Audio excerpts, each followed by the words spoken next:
Welcome back to a Celtic state of mind. Win, lose, or draw. We will be here on a match day. We will be here on a weekday. I'm Paul John Dykes. Today, I'm joined by Chris McElwain, aka Double Denim, Jim Orr, and also Kevin Graham. We've got playwrights, we've got poets, and we've got Chris and I. Here we go. We're going to try and unravel what happened yesterday. The tagline, right? I'm glad we can laugh about it, but the tagline. I had to get up this morning, guys. And I'm going to come to Jim first because Jim was the man who was treading with caution all week coming into this game. Not only, obviously, when we've been speaking, but also in the group chat. And so I'm going to come to you, Jim, because I'm guessing yesterday didn't come really as a surprise to you. Would I be right in saying that? Well, first of all, Happy New Year to all the Acsom people who tune in. I think if we were chatting this time yesterday, almost halfway through the season, we're 14 points clear, League Cup in the bag, and we're on the cusp of qualifying for the Champions League. Great time to be a Celtic fan. So what's changed in 24 hours? Yesterday's result, yesterday's performance, but the chances are it won't impact on the destination of the title and might just have been a one-off, who knows. But what it has done is stop us from being complacent, I think, and led us to pose a few questions of the players and the manager. Yeah. Which I think is a healthy thing as long as it's constructive. So I don't think we should be too down. We've had a pretty good season up to now. Is it a one-off? Who knows? My view of things coming into the game was that since Clement has come in, with one exception, all these games have been tight, down to fine margins. We're going there. No away fans. Our form has kind of dipped a wee bit in the last month or so. We've struggled to score away from home. Pitodri, Zagreb, Tannadice. So to me, it all added up to I'd have been happy with a point, but I was a bit shocked at what I seen. So that's my kind of introduction. Listen, there's one point from that Chris and I were discussing before you came in, Jim, and that was the fact that without using all the cliches, that you do learn a lot from scenarios like this, Chris, whereby you become a wee bit more bold in your assessment. I got up early doors today to rewatch the game. I was at Barazat and Design yesterday with 350 Celtic fans. Can I just say the minute silence was impeccably observed by everybody in the building, and our thoughts and prayers away everybody who was affected by that horrible disaster all those years ago. But what happened yesterday is you're watching it without taking notes, without analysing it as such, and it's the energy levels, and it's up and it's down, mainly down.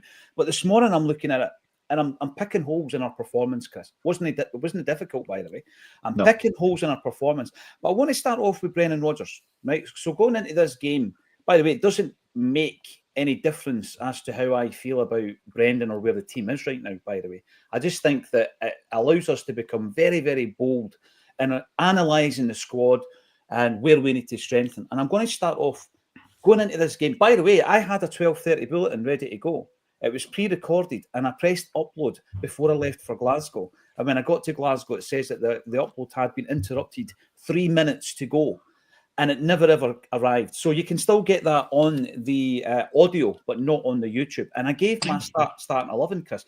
What was your take on the starting 11? Because, to be honest, my left back was Baye. I was wanting to play Engels, and the rest of the team was as is. So what was your thoughts on the starting 11? Yeah, well, myself and Kevin went through it on the pre-match yesterday. We went through player by player, and we asked the usual questions. Who should play at left back? Was the midfield trio the one that you'd expect to start with? Was Kyogo the right man to play up front? I mean, the only one you don't really question at any stage is either the keeper or the wingers, right? I mean, those are shoo-ins no matter who you're playing. But no matter the combinations of those specific roles, these players are the players who are largely got us into this lead that we have domestically and have performed in Europe.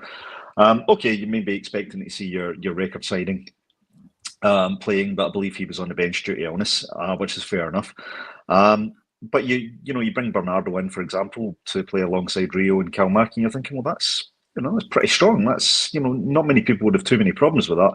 Similarly at the back, we specifically mentioned Liam Scales, and we said, okay, Trusty come in, has done well, but Scales seems to have played himself right back into contention. And of course, Sod's Law, he has possibly, I think, his worst performance this season in that game. I mean, I thought he was atrocious. Without a doubt, it's Yeah, his worst performance. And like I said, I'm looking at the game in isolation, but you try and contextualise what the result means in relation to what's come before in the season. I mean, we're in a great position. We have played, for large parts of the season well. I would agree with what Jim said. I think, performance and intensity has dropped off in recent weeks. I think that's been clear to see, but we've been getting, largely getting the results. But yesterday, I mean, it was a collectively bad performance, and it was hard to find any positives. I mean, I think the most positive element we called out was Carter Vickers' last-ditch tackle at one point to keep us in the game at that stage. Sadly, that was one very, one of the very few moments that you think, God, somebody really turned up and performed. Casper, I think, did everything he possibly could. Outside of that, hard to pinpoint any positives. And when you're watching a game and you're then having to go on and analyse it straight away, there is a wee bit of emotion. I think, both myself and Kev, I think, was a bit more measured than I was. I was struggling a little bit after the game because it was a tough one to watch. And I appreciated everybody that was on the comments and everybody commenting afterwards. It doesn't matter how good you're doing in the league. You're up against your rivals. You play like that. The result's one thing, but the performance was so bad. It's a real hard and sore one to take. And you want to be pragmatic. You want to be measured in your response to it, but it's not easy. So I get how everybody in the comments was feeling. I get, I know how I was feeling after it.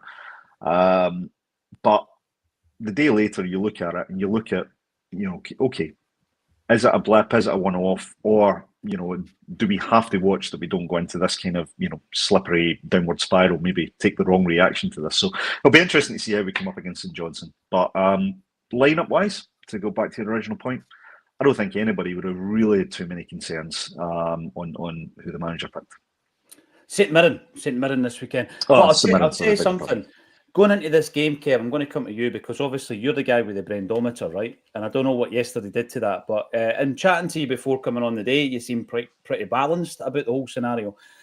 He was confident going into the game. I don't have an issue with that. A lot of people were saying to me, after the result came in, you were overconfident.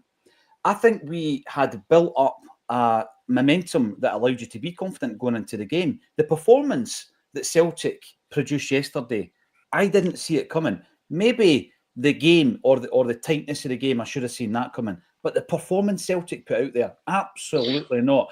I would go as far, and I've been one of his biggest supporters, I would go as far to say it was hands down Liam Scales' worst performance in a Celtic jersey, and that includes his time under Ange Postecoglou, but not just him. On the left-hand side for me, Kev, you had three players who all failed to perform, and that was Rio Hatate, Greg Taylor, Liam Scales. Now, going into half-time, Kev, I'm going to ask you this, right? And it's no hindsight. Said it at the time. Are you bold as the manager? Do you say, as he did in the League Cup final, this isn't working and change it? Because all three of those players could have been hooked for the performances in the first half. I think there was more in them than all three could have been hooked. Yeah, I agree. It's no complacency, it's no arrogance going into it thinking that you could get a result. And the performance doesn't become a surprise because all of us in this room have seen hundreds of Celtic Rangers games. And we've seen what can actually happen when a team loses an early goal and decide they just didn't fancy it whatsoever. We've done it to Rangers plenty of times at Celtic Park. They've done it to us at Ibrox. I've seen worse Rangers teams than that beat us heavily at Ibrox. Even the Ange Postecoglou's last season had a 3-0 defeat. That happens at derby games all over the world. An early goal, there's a shift in momentum and the one team collapses. And that can happen. That can quite easily happen at Celtic Park the next time we play them. If we score an early goal, they can quite easily collapse. It happens in football. It happens in these games where there is a hell of a lot of emotion. And they had the emotion that they felt they were slighted in the cup final. They had a sense of injustice when they scored that first goal. Basically, knew looking back, it was game over at that point. We decided that 5 minutes after that, we didn't fancy this. We just gone to. And what's that doing to? That's doing to a number of things. And again, this is hindsight. I found Brendan Rodgers' comments after the St Johnstone game a bit funny saying we've now got a safe space to lose. And if you ever want to give your players an excuse not to turn up, you've just gave them that. So I think we started off poorly, never recovered, decided we didn't fancy it. Like numerous derby games I've seen in my 30-odd year, well, longer than that, 42-year watching Celtic, that can happen. It'll happen again. It's not going to be the last time we're going to go to Ibrox and get gubbed. It's not going to be the last time they come to Celtic Park and get gubbed, because that's the nature of these derby games. With the concerns about the left-hand side, Liam Scales for me won us the League Cup, because he came on and solidified that left-hand side, and also the Natati came into that game and that League Cup for the second half spell when we not bossed it, but we looked more in control of what we actually were. Yesterday was the Rio Hatati I feared was going to turn up in the League Cup final, and it was a Rio Hatati that turned up in the first half of the League Cup final. There was one boy played when we were 1-0 down, and he just played it back, and there was nobody there, and he played it straight to a Rangers, but he wasn't getting pressured. It was a lack of awareness is what was going round. Now, this is not. I don't know. As I say, I think Liam Scales won us a League Cup. I think he done something on that left hand side that day, but yesterday he got no help whatsoever with the guys in front of him. No help whatsoever for Greg Taylor, and all it did was highlight the weaknesses that we knew were there. So it doesn't matter what you think about Clement. He knows more about football, and he's forgot more about football than what I know about football. If we can see that as fans at the left-hand side as vulnerable, they can see that. Intelligent football managers can see that. Even unintelligent football managers can actually see that. So it's no surprise that they tried to force the ball into the left-hand side as often as they actually did. Now, we've all says, and everybody in the comments, that this is no Liam Scales bashing, it's no Greg Taylor bashing, stuff like that. We've all says that the left-hand side could be improved. Mm-hmm. I still think that is the case. I've had a wee feeling for the last 4-5 weeks that Brendan kind of tolerates Hatati because there's nobody else. And I think Rodgers is looking for a number 10. And I do suspect if we get a decent double-digit £1 million bid for Hatati, he'll be gone. Because I think Rodgers tolerates him. He makes too many mistakes for Brendan Rodgers. Mm-hmm. And for me, at 27, he hasn't got that game awareness. And yesterday was a day that you always feared that he could have in a Celtic jersey. And he had an absolute nightmare. He should have been hooked at half-time. Rodgers shouldn't have gave them that 15 minutes to actually get themselves back into the game, because the game was basically gone by that point. That was it. That team was gone. And by the time you get to 2-0, it doesn't matter what subs you make. The game's completely away for you. It's a trait of Brendan Rodgers' side. The 4-0 at Tynecastle when we lost our invincible record was, as Zach said, complete and utter collapse. The last time that he lost at Ibrox, 1-0, Craig Gordon kept us in the game. 1-0 completely flattered us, like 3-0 flattered us yesterday. When we collapse, we completely collapse. And that seems to be a theme under a Brendan Rodgers side, but it only happens every 4 months. Yeah, that's the. And so why it's surprising you didn't see it coming. I think there was a load of things made it happen, and one thing is I think Rangers were due one. I really do think they were maybe due one against us, and they had their day yesterday. But at the moment, it's only a flesh wound. Yeah, it is, Kev. If you want to. We never lost a trophy. We never got shot. We never lost the league title. We lost 3 points. Mm-hmm. If we had got beat 1-0 and it was a close game, we still lost the exact same 3 points. So we may as well just go. We had an absolute horror show. We've got a game on Sunday against St Mirren to get back into it, and I fully expect us to get back into it because that's what we do. Without a doubt. And Brendan Rodgers spoke about the edge being taken off it slightly, and he mentioned the 14-point angle there, Kev. Also, just in case Stevie Gerrard's tuning in, were you talking about an 8-figure fee for Hatati? Just to clarify that. Was it 8 figures you were talking about? Or a double-digit £1 million bid. So, right. We'll say it. Right, moving on to... He can see if I was right there. Jim, go and bail out here, mate. Jim is an accountant. Yeah, I can see the figures coming out his head. Like, I'm Jim. Hi. Senses. Jim, I mean, listen, by the way, talking about performances, and I'm focusing on the Celtic performance, Rangers played us brilliantly. Rangers played Celtic brilliantly yesterday. They, as Kev said, allowed the boys on the left-hand side to have time on the ball because they lost it themselves. Didn't allow our right-sided players any time on the ball, closed them down. The press was immediate. We were toothless. I think we were bullied, and our passing was shocking. So many times we passed the ball out the park. Never mind to a Rangers player, Kev. I remember the Rio one. Going through today, this morning, going through the game, I started noting the amount of times we passed the ball directly to a Rangers player, and I just stopped doing it because there was that many examples of it. So you talk about team selection and all that, Kev. That's the kind of basics that you expect the players to do. I ken you're going to go to gym with us, but I just want to jump in there. Our coaching staff knew what they were going to do. That came as no surprise to the players or the coaching staff. The fact is, our players bottled it on the day. They did. They didn't handle it on the day. They just decided we didn't fancy this one little bit because the defeat doesn't matter. Eventually, because they know. And again, I think the game got away from them, but they know themselves at that point. What the Rangers done yesterday to us wasn't a surprise. It wouldn't have been a surprise to anybody on that pitch or on the coaching staff. What was probably a surprise was the way our players just reacted to it. Totally. I mean, see their game plan, if it's going well, what you're looking for at that point, Jim, is some kind of sucker punch.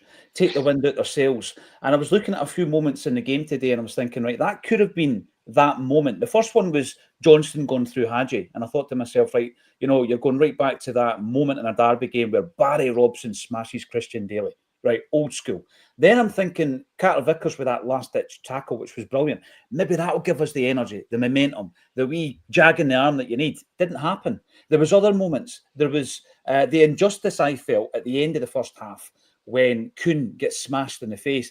Been looking at that, and I'm going to try and be as balanced as I can. Spoken to an amateur referee this morning, as you all know, and he reckons it wasn't a sending off because it was a straight arm rather than the elbow out, if you like.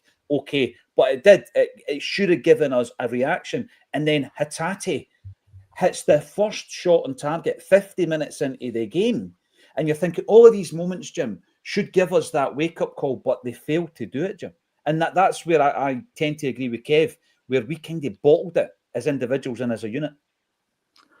See, we had this chat kind of in a group chat last night, and I don't like the words bottling it, and I don't like we're not up for it, and I don't like they had more hunger and all that stuff, because I think you can have insult players by saying that. If I'm Nicholas Kuhn and you're telling me that I went onto this pitch and I didn't have the fight for the game, then I'd be insulted by that. I think there's a lot to unpick because of the game. And I think if you wear those hoops and you go into a pitch at Ibrox, then the minimum you expect is maximum effort and to be totally up for it. And I think they were up for it. I think they were beaten by the better team. And I think you start to unpick that. Why were they the better team? Because I think that, as I said in the group chat, we are not as good as a lot of fans think we are. And they're not as bad as a lot of fans think they are. The reason that we're squishing the league is not because of what we've done. It's because of what they've not done. Because, you, Paul, talk about the start of the season. Any season, what's your expectations in terms of Celtic winning trophies? And what is it usually? All three. Like, we're going to win all three trophies, right?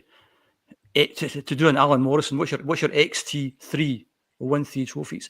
And if you split that down and look at the points, say, after 18 games that we've played, and how many points do you think we should have? And if you think about it logically, we're actually on the points I thought we would have at this point in time. I thought we'd win all our home games, and you can't win all the games, but I thought we maybe have a couple of games away from home. We might draw a couple of games. We dropped 4 points. That's what we've dropped. We've dropped 4 points. But we're squishing the league because the team across the city are underachieving. They're a lot better than they are. That manager's a lot better than it is.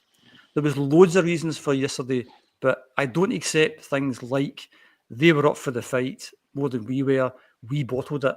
I think individually, collectively, we weren't good enough. And there'll be reasons for that. Whether that's individual. I mean, players aren't robots at the end. Nicholas Kuhn's been outstanding this season. Maeda's been outstanding this season. Maeda's up against a left back playing right back. And you're thinking, that's a gift. Surely that's a gift. They've got a centre-back pairing that never played before. They've got a goalkeeper that's hardly kicked the ball. Yesterday was set up for us to actually do something, but we didn't do it. Why didn't we do it? Was it the tactics? Was it the team selection? And that's what I said at the very start about as long as this is a constructive discussion, you're not looking to slaughter them, because it might just have been a one-off. But then you look at, you mentioned Engels. Engels was fit enough to be on the bench. Was he fit enough to play the first 45? Because that was the team he was wanting to play.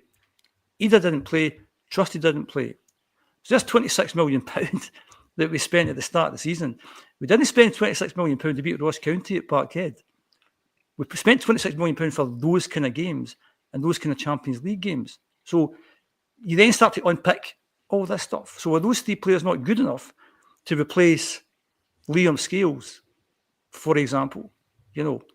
I get the Engels being ill, but for me, if you're ill, you either are involved in the squad or not involved at all. And if you're involved in the squad and you think he's your best player on that day, play him for 45 and see what you get of him. So I'm not saying it was the right selection, the wrong selection. I'm just saying these are all the things that are in the mix. But I never like the bit that says we didn't fancy it because, as Jock Stein's famous quote about, Celtic jerseys don't shrink to fit into whatever that phrase, fit inferior players. Right. Sorry, Kev, I'm going to jump in for a minute. The bottled it bit, I'm going to give you an example, Jim.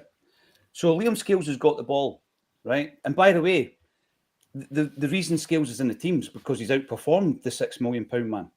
And I don't think anybody would deny that. The reason that Ida can't get in is because Brendan Rodgers reckons Kyogo's a better option at this moment in time. And Engels, it was illness, wasn't it? It was illness rather than fitness. So the reason he wasn't starting was due to illness. But he wasn't fit enough in terms of his health to start the game, according to the sports scientist. Do we still listen to them? But Jim, on the bottled it point, Liam Scales has got the ball. He looks up for an option. This is the first goal that we conceded. Greg Taylor doesn't give him the option and actually tells him to go back to Schmeichel. Bottles it. Doesn't look for space. Not brave enough. Scales dilly-dallies and loses the ball. That's a player bottling it. And on the biggest stage at Ibrox, doesn't want the ball. I'm talking about Greg Taylor. Is that bottling it or is that ability? He's got the ability. He's played at this level for 6 years for Celtic. So I think he's got the ability. And he's in acres of space, Jim, when you watch it back. If you watch it from the main stand angle, Scales is looking for the out ball. Taylor starts going like that. Back. Play it back to Schmeichel. Scales dilly-dallies. By the way, it's Scales' fault. Taylor has to be braver. He has to give him an option. And when the goal goes in, Taylor does his usual, hands up as if to say, who am I working with here? Seriously, watch it back. I mean, his reaction to the goal, bad, absolutely bad. But in terms of, I thought Schmeichel was, could have moved his feet a bit quicker, as if he didn't hit particularly hard. I just this idea of no desire and no hunger. As I said, if I'm a footballer and you say that to me, I'd be insulted by that. That's all I'm saying. I would hope so. And see, this weekend, does Taylor start for you, Jim? This weekend? Or does Baye start? I don't think he does because he wants to leave. I don't think Baye is the answer. I think he's a kind of bit of a work in progress at the end of the day. And again, you go back to spending £26 million. Why didn't we spend some of that money on a good, solid left back? And that's what I'm saying about after such a defeat, it kind of exposes quite a lot of things, which are obviously worthy of discussion. That hopefully we plug those gaps and we go forward and we become better because of the experience of yesterday. But I'm just never comfortable with the idea of somebody doesn't show as much hunger and desire, because that's a given for me. If you're a Celtic player, hunger and desire and application, and that's where I come from with that. So I don't just anyway. I said my piece. I think we maybe use common man language here, but when you hear our manager going, we weren't brave enough in the press, we weren't brave enough in the duels, we weren't brave enough off the ball, we weren't brave enough on the ball. That's basically saying his team bottled it. For me, they use the word brave. They weren't aggressive enough. Yeah. And the fact that we lost so many duels in that, we did. The team chucked it. The team absolutely chucked it yesterday. Could it not just be the team are better? I think the team were better. I think Rangers were better. I don't think they've got better players, Jim. I think they were better as a team yesterday, and they had a better game plan yesterday than Celtic. I love the birthday care thing, right? I do love the birthday care. These jerseys didn't shrink to fit inferior players, but you already says that they are human. Also, as well, we're deservedly 11 points in front, and they're deservedly 11 points behind us. Yeah, because we are the better side. Of course, because they don't have the mentality to beat the other teams. That's why they're so far behind. And we deserve to be 11 points because we've got a better mentality than them. When it comes to the head-to-head games, there's not been much in it. That's See, what I'm when making. I'm coming back to the point now, Games. I'm going to throw this to Chris here, right? See the physicality that we're talking about in terms of, I do think we were bullied. I do. We weren't aggressive enough. And I'm going to go back to the point that Jim made, bringing in players like £6 million for Trusty, 11 million for Engels, 9.5 for Ida, and for all three of those players to be on the bench. Seriously though, in terms of physicality, they three guys are physical players. And I think that one of the biggest things I noticed last night, looking through the social media, because I'm a masochist, looking through the social media, was a lot of people saying Brendan didn't learn from the League Cup final, Chris. Now, Trusty was one of the guys that got hooked in the League Cup final. Engels came on, made an impression. Listen, in terms of Kyogo, right, and we'll get to Kyogo as well, I think there was a moment in the game that could have completely turned things, because it's all about energy. It's sapping that energy. They were talking before the game, Brendan Rodgers saying, giving the crowd a nervous energy. Kyogo's goal stands, that completely changes it. It's a sliding doors moment for me. So I'm not saying Ida should have started, Engel should have started, and Trusty should have started. But if you're looking for physicality, and we were out-muscled in the first half, I think you make the changes at half-time, Chris. And that's my biggest criticism ever making one of the gaffer. Yeah, I was pretty disgusted by the performance at halftime yesterday, and both myself and Kevin. Again, Kev took more of a kind of measured approach than I probably did, but I thought there should have been changes at halftime, and I think that would have been a reflection of him taking some learnings from the League Cup final. And look, I've been one of Brendan's biggest defenders and advocates on here, and yesterday didn't change my opinion, but something that myself and Kev spoke about is that we've got personnel on the bench, right? But if the system and the shape is not working because the opposition team have pulled a tactical masterstroke, and I think I'll give, again, I know it doesn't go down well, but I'll give Rangers all the credit yesterday in isolation. I thought on the park they were head and shoulders above our guys, and I'll talk about what I think was the cause of that. But when the shape and the system is not working, and roles on the park are being bypassed, like I think Callum McGregor's role was yesterday, multiple times. I thought he just couldn't influence the game. Brendan, let's be fair, doesn't send players out there to deliberately miss passes, so the players on the park have got to take responsibility for not performing the fundamentals. But bringing on players to just slip into the same roles that aren't working up to that point isn't going to make the difference. You're needing absolute world-class players that can do that and change a game. And with the greatest will in the world, the guys on our bench, they're good players, there's potential there, I think they can come in and do a job. But when the system is so ineffective up to that point, for me, the changes should have been around the system and not necessarily around the personnel. There were definitely players who could have been hooked. We've mentioned them, Hatate, Scales. I would have had them both off at half-time. I absolutely would have. Callum McGregor would have been another one, and he's a player that I love. But yesterday, he was just, whether by virtue of who we were playing against and how well they were playing, or combination of just a poor performance on his part, he could not influence the game. You've mentioned Taylor, another one. So, look, it's difficult, right? I get it. I don't want to sit here and be the armchair manager, but I would have changed the shape and changed the system and thrown a curveball at Rangers, because what we were doing for that first 45 minutes and then beyond that did not work. And I think you could brought Roberto Baggio on his prime yesterday, and it wouldn't have made the difference, because all the players collectively were not on it yesterday, and the system and the shape wasn't working. Now, I agree with you on the Kyogo moment. It was one of the biggest frustrations for me that, okay, it was offside. I'm not going to complain about that. I think it was more marginal than the line showed. But what it highlighted to me is there was a route to goal there. There was a route to goal. That for me was something we should have done. We should have thought, oh, hang on, that was marginal. We've got a way in here. There's a ball over the top, leveraging the wee man's intelligent runs. We could have done it.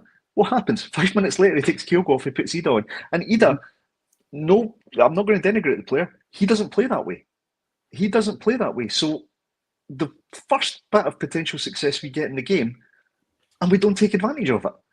And bear in mind, that would have made it 1-1. Yeah. So I as much as I'm always an advocate of the manager, I've got to question, what was Brendan and his coaching staff seeing that we didn't see there? Because as soon as that happened, I thought, okay, it's not a goal, But there's your route to goal. There's your route to goal. There's the first time we opened them up and gave ourselves a clear sight and a great chance at goal. And Kyogo, if you give them those opportunities, 9 times out of 10 will take them. So, it was a sliding doors moment, but it was a sliding doors moment that we did not take advantage of. You know, when you're looking at a few of the points that you brought up there, I think that not long after that, he gets taken off, right? You're talking about a change of system. Now, I watched Celtic. I don't even think we played our system well enough. I think that was my biggest frustration. How many times did you see Kasper Schmeichel out his box yesterday? Because our system is much higher. Our press is much higher. And he's always halfway between his own goal line and halfway line. Hardly seen it yesterday. Every time the defenders got the ball, Chris, they were in their own half. We were playing far too deep and far too narrow. And you looked at many times, Taylor and Scales too close together, Hatate and McGregor too close together. So we weren't playing our system well enough. So is the answer there, Kev, to change the system during the game, or is it to change personnel? Because Kyogo comes off, Ida comes on. Ida loses the ball that leads to the corner where Rangers score a second goal. In the first instance, Liam Scales loses the ball for the first goal, and the third one, Luke McCowan loses the ball, and we can see the third goal. Individual errors, Kev. We were rotten yesterday, but each goal came from individual errors. It does, and it's individual errors with players that know what's actually happening, the players that know what they're going to face.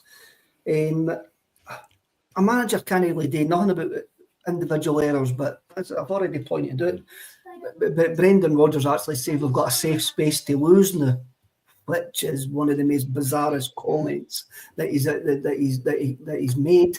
He can't compensate. He can't legislate, no compensate. He can't legislate for individual errors, but he can legislate for bad game management at times. And I reckon he just managed the game all wrong yesterday. Nobody team selection and that, but even the subs haven't got time to bed in. Then we go 2-0 down. What was Luke McCowan doing with the third goal? He was like scampering back towards their own goal when he actually loses it.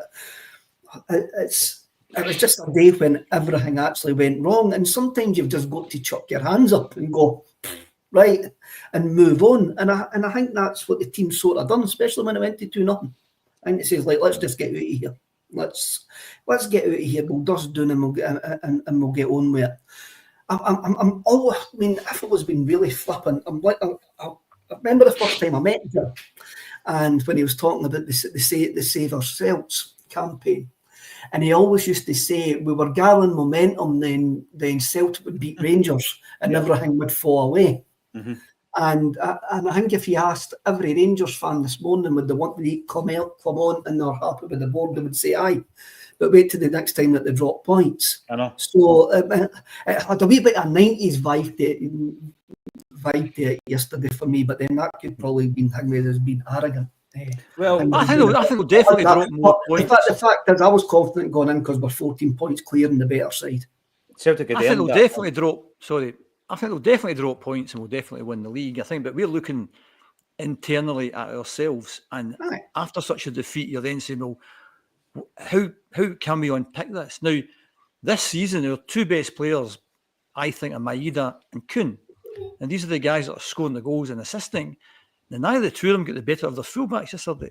Mm-hmm. So we're not going to create much chances. So there's a thing. So why was that the case? Was it just an off day that the two guys had? Or were their defenders a bit better than we thought they were? Or was the system wrong? Or was just what it was? If it's a one-off yesterday, hey-ho, that's the way things go. But we've not been playing that great in the past few months. We've been getting results, but, you know, the standard of this league is really, really poor. We can play most games in second or third gear and still win 3 or 4-0. We had a big game yesterday and everyone had to be, 8 out of 10, and we weren't. And I think when the manager starts to, and I think we've got confidence in the manager to unpick that to make sure that doesn't happen again. You know that's right. Kev, you mentioned something before, and Michael Riley kind of picks up on it as well. And by the way, I'll talk about the 90s all day long. The football was rubbish, the music was great, but we're not going to do that. But in the 90s, and I did point this out, regardless of how bad Celtic were, regardless of how bad we were and how good Rangers were back then, we always managed to beat them at least once a season. From memory, listen, somebody will tell me, oh, we didn't beat them in this particular season. But from memory, we always managed to pull a result together. Even in Tommy Burns' season, we beat them at Ibrox 2-0. You'll remember Collins and McStay, I'm going to say, scored the goals that day at Ibrox. And obviously at the end of the season when they're winning the league, nobody remembers that. It could be one of those kind of results. And I think we unpicked them, like Kevin says, 3-0 at Celtic Park earlier on. But talking about that 14-point thing being in your head, Michael comes in to say that context is required. Rangers were playing to save their manager's job. We were playing to go 17 points clear. Subconsciously, maybe that played a part. That's a psychological thing, Kev, isn't it? Our own managers actually came out after the game and says that. He said maybe that was a factor. And that tells you everything that you need to know. He knows it's a factor. He knows that team, he knows that he's done something wrong, that team went on that park with that mindset. As soon as the first thing went wrong, they went, that's it. It doesn't really matter, eh? Because we've got that. Yeah. So I think he knows himself. And so that's why I think, they'll probably be back in this afternoon today that look over the game. The players will probably be back in this afternoon or early tomorrow morning to look over the game. And there will be a lot of things getting picked Video analysis, Yes, there will be a lot of things getting done. But what we've actually highlighted here is things that we get slagged for. Picking on Greg Taylor, picking on Liam Scales, picking on Rio Atati. There's a reason that these names keep on coming up. And I love Greg Taylor. I've loved Greg Taylor since you've wanted him to be the captain for a few years, Kev. And he has been the captain, but he's in a situation now where it's no fair on the player and it's no fair on the club. We've got to this situation. And yes, everybody knew that we can actually improve that left-hand side. Turkey seems to be on the naughty step after the League Cup final, right? Yeah. It wouldn't surprise me to see him coming off the naughty step on Sunday. It wouldn't surprise me whatsoever. There's Engels, if fit now, probably has to come in. I do think there's a problem. We've talked about changing shape. I think Rodgers wants to go back to a 4-2-3-1, but he hasn't got a number 10 to play that. Because I think he's got two sitting midfielders there, and any three of Callum McGregor and Bernardo, or Callum McGregor and Engels, or Engels and Bernardo, they can sit as the 2 6s with one of them going forward. I think Engels is a 6. I really do, what I've actually seen him. But if he has another fix alongside him, I think he can do the box-to-box stuff rather than the other one. I think midfield three hasn't really worked. I think they're too far apart at times. But I think that's because we haven't got a number 10. I think Rodgers, I'm surprised we're not trying to batter down the door to get a number 10, to go back to the 4-2-3-1. Because if you've got two guys sitting in there yesterday, that doesn't happen. And when I mean two guys, I'm not meaning a centre midfielder and a left back coming in there. I'm meaning two centre midfielders sitting in there. Then days like yesterday didn't happen. Sorry, Jim, you were coming in with a point there. Hopefully you still have that train of thought.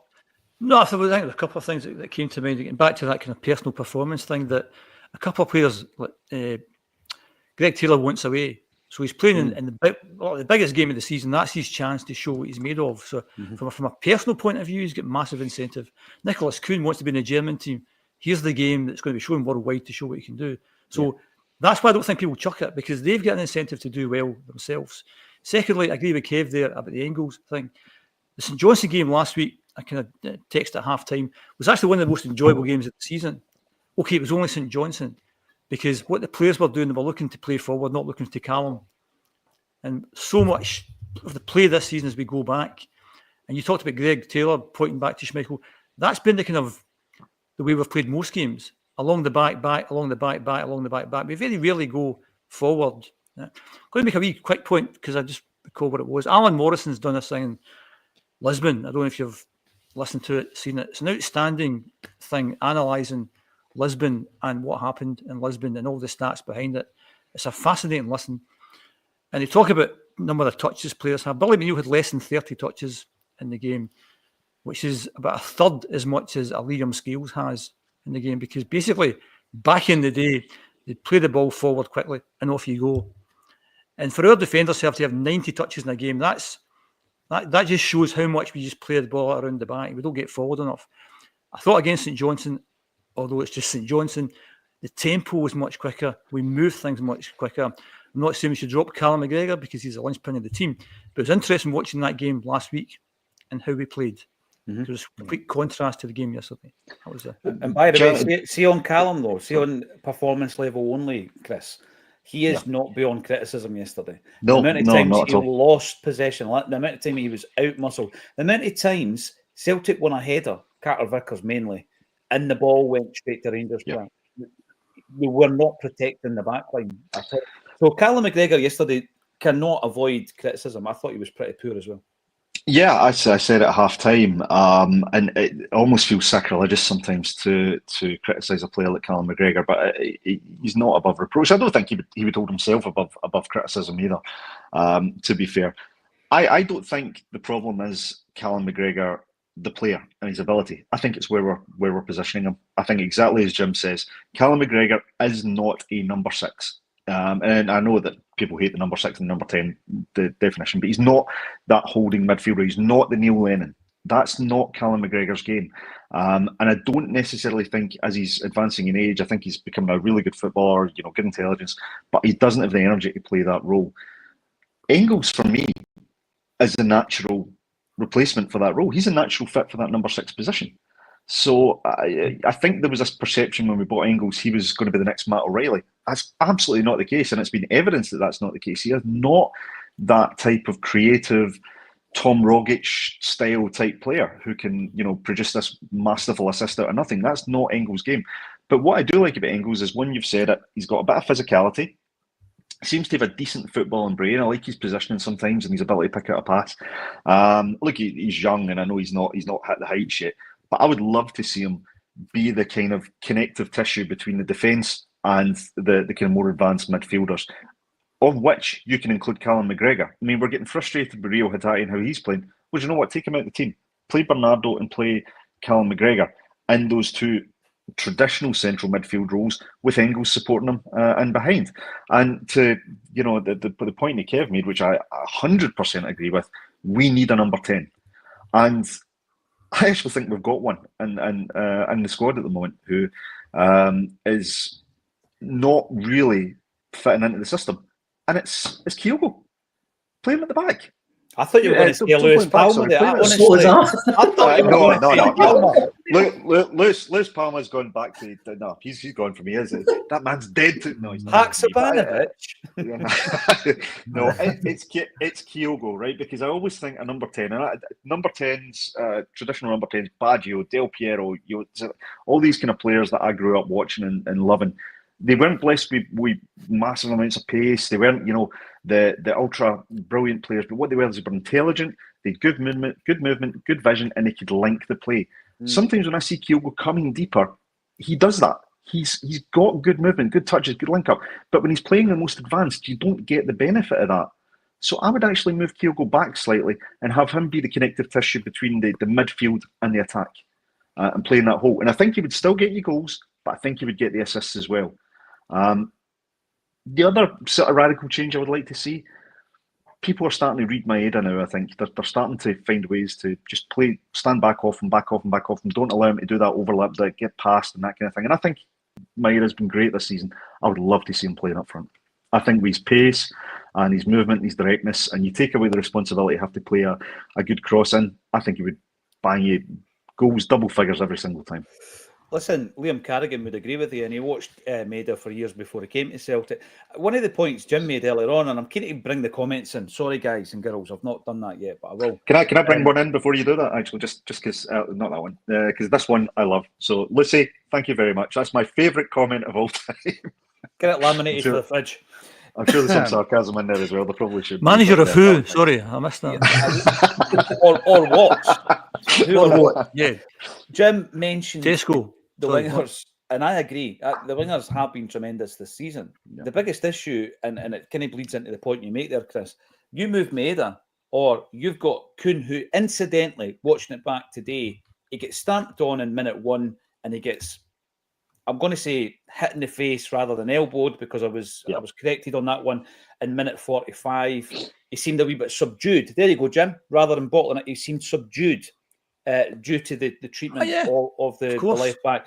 Yeah. But the problem we've got there, if your two best players are subdued or it's not working for them, or if you want to change them into a number 9, who do you replace them with? Because I looked at that bench yesterday and I didn't trust the two wingers that were on it. No.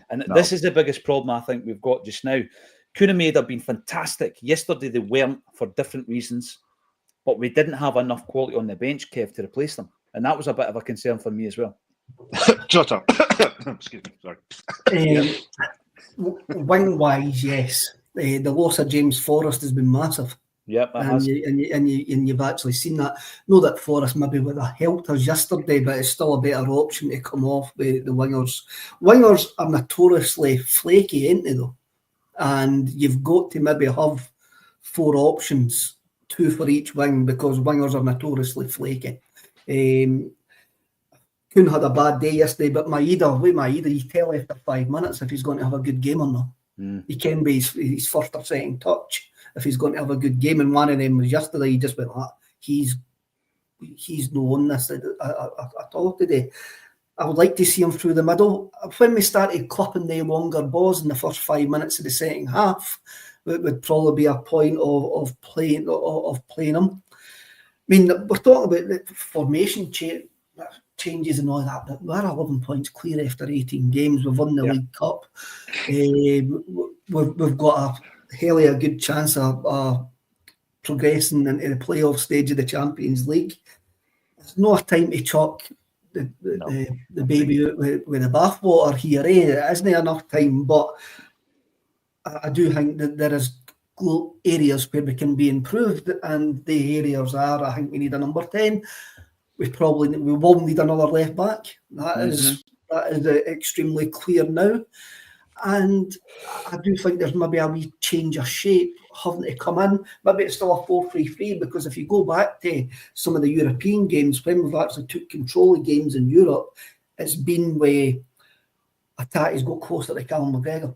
And there's no as far to pass the ball.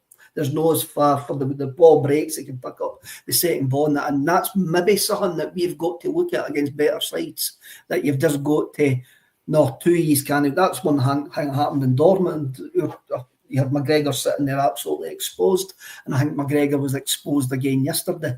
I do think it was a lot of emotion in the game yesterday, and they had a massive sense of injustice. There was one wee instant though, just at half time, when Raskin had a go at McGregor. Yeah. And I'll be like that to myself. We're still under your skin, even though you're dominating here. We are still under your skin. Found that a bit strange, Kev. It was very strange. It was a very, and I was hoping that was maybe a wee point where we could push on the second half, but we didn't. We didn't. We absolutely didn't. And that's it. We didn't. All we can do is look forward to Sunday. All we can do is look forward to Sunday, because all the changes that we want, and it's no changes, it's wee slight things. I mean, it's more than likely that we will have a left back by the 1st of February. What do you think of the news, Kev? Fabrizio Romano has broken the news this morning. It's something we've spoken about. The klaxon can go to bed. It's not us just wishing, as per Chris talking about Jota. There seems to be substance in it. We heard in the summer there was substance in it. Jim Orr was talking about go out and get your left back. I think he tried. Why we didn't bring somebody else in? Obviously, we've just gone for a short term, with Valle. But Kieran Tierney, it's on. I think the reason, and I've said it on here plenty of times, I think the reason that we've ended up with Taylor and Baye is because the left back we wanted wasn't available in the summer. Now it's probably looking more likely that the left back that we wanted in the summer is now available, and we're trying to make it happen. What that does, though, this may lead to a change in shape, because Tierney can't come inside. So you might see one of the midfielders dropping deeper alongside Callum McGregor, because at the moment, a legacy of Ange Ball is the fullbacks coming in inverted. Alistair Johnson doesn't do it that often on the right-hand side. And he had a poor game yesterday as well, did Alistair Johnson. He can't hang with him. He doesn't come inside as much as what Greg Taylor does. You take Greg Taylor out of that team, that extra body's not there in the middle of the park. So one of the midfielders has got to drop. So if you sign Kieran Tierney, there's then a slight change of shape got to happen because Tierney is just can basically go outside, but it might not because Tierney can play left-hand sided centre half. Yes, he can. I was thinking that as well. And in terms of the up and down the channels, Kev, with his well-documented injury issues, maybe that is what is in Brendan Rodgers' mind. So then who plays left back? We'll come back to that one. P. O'Neill, the ego has landed. I think you might be talking about us for. Me? You might be talking about Brendan Rodgers. I told you something worse before we started, Kev, but we'll not go there. If you're talking about Brendan Rodgers, I'm glad he's got an ego because that ego drives him in many, many ways, Jim. I'm intrigued by ego. Everybody just thinks it's a negative. Sometimes it can work in your favour because you wake up this morning thinking, how dare you? How dare you beat us? How dare my team play so poorly? And then you put it right. So ego, Jim, Brendan's got it in abundance. I don't see it as a bad thing. Yeah, I think ego's a good thing. I think if you can back it up, if you can't back it up, then it's a bit misplaced. And like Kevin said earlier, that he said some strange things before the game, which I found a bit weird. I think you keep all your talking until after the game's finished, and then you can say that we're in a safe space. Now we're 17 points clear, and even safer space. Rather than saying it before the game, he's a good manager. We know he's a good manager, and I think we've got a busy month coming up. I think there's 8 games this month, and we've got the transfer window open, so the chance to bring in players. And football, like life, is all about trying to solve some problems. And after yesterday, I think that exposed some problems. And I don't think we're going. And I think I tried to say this at the start. I don't think we're going over the top. Maybe it's a one-off and we move on, but it led to a lot of discussion points. And as long as they're constructive, then that's fine. And if players were not up for it, that's an issue and that should be addressed. If the tactics weren't right, that should be addressed. If we weren't playing the players we should have been playing, that should be addressed. If we've spent the money unwisely, that should be addressed. So I think all yesterday done is exposed a lot of things. And he is a good manager and he does have an ego. And that's what you want, because ego kind of is the same as confidence. And that's what you want. And he should be up for everything. He shouldn't bottle away from anything. And if you've got an ego, then you should be confident every single game you play and be up for every single game you play. Without a doubt. Now, Paddy wants to know how many sofas you were behind yesterday.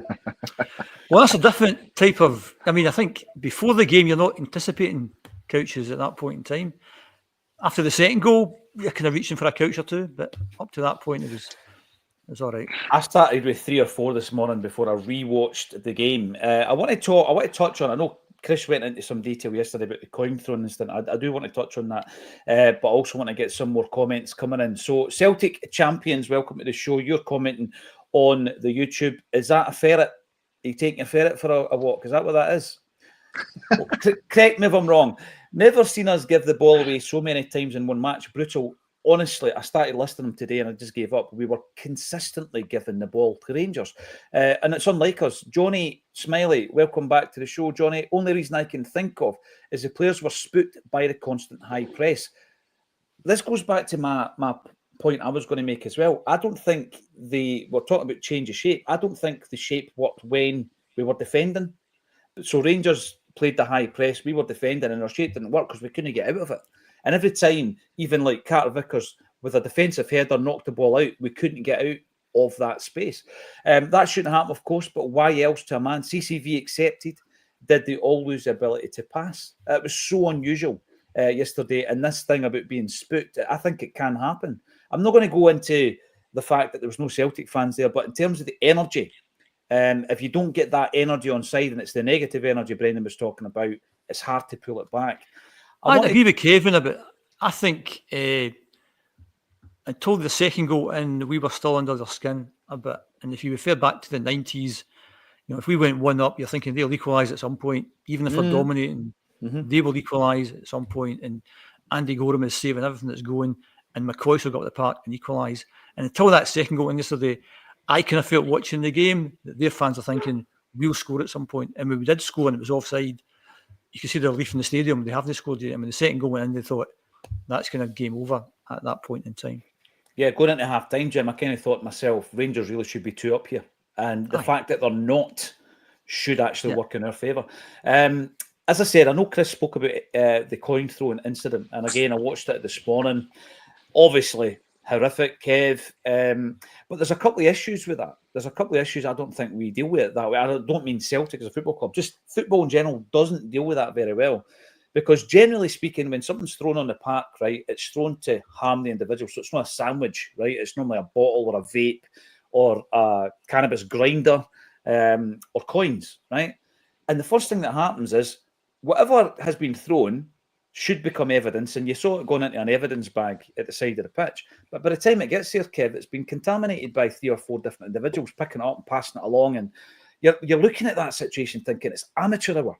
It's amateur hour. If you really, because you know what, you'll ask for the CCTV and you might not get it for Ibrox. You're right, the CCTV's not covered the incident. That's happened in the past with the bottle throwing incident at Joe Hart in his goal mouth. We've had physiotherapists hit with bottles. That one did get captured and the person was taken to court over it. But you see this happening all the time. You think it's no one's going to be prosecuted for that. It's an assault, right? You hit somebody on the head with any object, it's an assault. And the assault weapon has been contaminated by the time it gets into the police bag. It's just amateur watching it, Kev. And you'd think there was some kind of protocol that quite simply could be put in place. Some folk would probably say it's been contaminated with a Rangers fan touching it anyway. But we'll go there. No. Was that for all the Rangers fans tuning in amongst the 3,000 who are watching? Yes. Okay. At least you left it to 56 minutes, Kev, to have that. Aye, I'll have to lower the tone eventually. There's that you see it week in, week out. It's happened at Celtic Park, it's happened at Aberdeen, it's happened at Dundee United, and very, very rarely do you ever get anybody lifted for it. And strict liability doesn't work, so you're never going to get a stadium closure. I mean, yes, he was hit with a coin, but there has been worst incidents. The bottle of Buckfast getting chucked on the park. There was one chucked at Matt O'Reilly as well when he scored the penalty kick last season there as well. Yeah. It's something that Scottish football seems unable to stop. It's something that football just seems unable to stop, and it only seems to be football that happens. So I don't expect anything to happen to the two incidents that have actually been reported. As you say, the CCTV probably won't have captured any of them, rightly or wrongly, and it will happen again. Yeah. So, I don't know what else to say. It will happen again. Yeah, sorry, Kev, just jump in. Just obviously when I spoke about it yesterday, 2 things. One, there was actually, just to clarify one point, there was quite a few Rangers fans come on to the chat and actually condemned it as well. So just, I think it's important that we know that as a minority of half-wits that do this, and they're not just restricted to one side. We always talk about, people coming onto the park or, any events like that. So, we do call it out for a reason, and it certainly wasn't a deflection from the performance yesterday. But there were concerns raised about the ticket allocation, about prior events at this one ground, and that's why it becomes such a point of focus, is because I think if you look back at the last 5 or 6 notable incidents that have occurred at this fixture, they've occurred either at this ground or targeted against our players, fans, personnel, whatever you want to call it. Something has to be done. I agree with Kev, nothing will probably be done about it, but something has to be done, because that game, Glasgow Derby, it is still broadcast all over the world, and it's it shows our game in an incredibly bad light. And I know there's hooligans in Italy and South America and all different places, but we've got to do better, right? So listen, credit to everybody that condemned it. Bizarrely, some of our fans thought we were using it to deflect away from the performance, which I still can't get my head around. I mean, I spent 2 minutes talking about it, but we're talking about someone was actually hit. This wasn't just an object thrown. One of our players was injured by an object thrown. That could have been end of career, could have been life-changing. If it got him in the eye, it has to stop, and punishment must be meted out. I remember Mickey Weir, Jim. You'll remember him from the 80s, right? Hibs winger. He was one of the guys. Aye, but because he was good though, Kev. Remember the players that, like Dougie Arnott at Motherwell? You just thought he was just a pest, right? Mickey Weir, he's playing against Hearts. there was an area at Tynecastle that he named, I can't remember what it was called, like the cage or the shed or something, right? And he's about to take a corner kick, and there's a slight delay. So he's standing waiting to take the corner kick, and he's gone, and normally you're used to getting gobbed on and all that for the Jambos. He says, and then I just felt this like sharp pain in my ankle, and he looked down and there was a dart in his ankle. Remember that movie ID? Was it Gumbo? He ends up with a dart in the head, Kev. So there's a dart in his ankle, and I'm thinking to myself, wow. So it existed, and it's existed for a long, long time. But I do think it's something that we need to stamp out on. Absolutely not trying to deflect from Celtic being so poor, or Rangers setting up in a way that actually worked for them. And again, you know, in terms of credit here and credit there, Rangers played well, Celtic were dreadful. And like you say, Jim, talking about learning from the defeats and learning from adversity, what do we learn? What do we change? We're going into a couple of games at home, St Mirren and Dundee United, get back on track. Do you make the changes, or do you think that will feel a wee bit knee-jerk if we make the changes? Oh, no, you have to make the changes. It wasn't good enough. And if he doesn't make the changes, there'll be even more questions asked. As I said earlier, we've got 8 games this month and we've got a transfer window. I think if you fast forward to the 1st of February, it could be that yesterday was all forgotten about because things have changed for the better so much. So I think we should reserve judgment until then. But in terms of, I mean, he has to make a number of changes because that wasn't acceptable. And one would imagine that after the game, he would be letting the players know that and know in certain terms. Know that he's blameless in terms of team selection, tactics, substitutions, but individually, collectively, it was good on the day. So yeah, I'd expect a few changes, quite a few changes, 4 or 5 changes for Sunday's visit of St Mirren. But again, it's like, because the standard is so poor in this country, maybe we expect to go and beat St Mirren. No bother this Sunday. It's different if we're playing Aston Villa or whoever. So, you know, we can chop and change all we want, and we should be able to take care of all these teams. That's the expectation, which I said at the start of the podcast. Our expectations is we'll win on Sunday by a few goals, no matter who we play. Yeah, well, let's hope so. Jim, we'll be there to cover the game, as we always are. I'm going to let you guys leave. 3,000 live. We could probably talk for another hour. There's loads of comments coming through, a lot of frustration. I'm now thinking about the teaser videos and the announcement videos of Kieran Tierney and Jota. The Jota one has to be filmed in at the Brazen Head. There's got to be loads of double denim and Bumblebee Celtic strips. Looking forward to both of them. Thanks everybody for getting involved, and thanks for everybody for turning up yesterday at Bar. It was a sellout. We will be back at Gracie's at the end of this month with Big John Hartson. Tickets are underneath this video.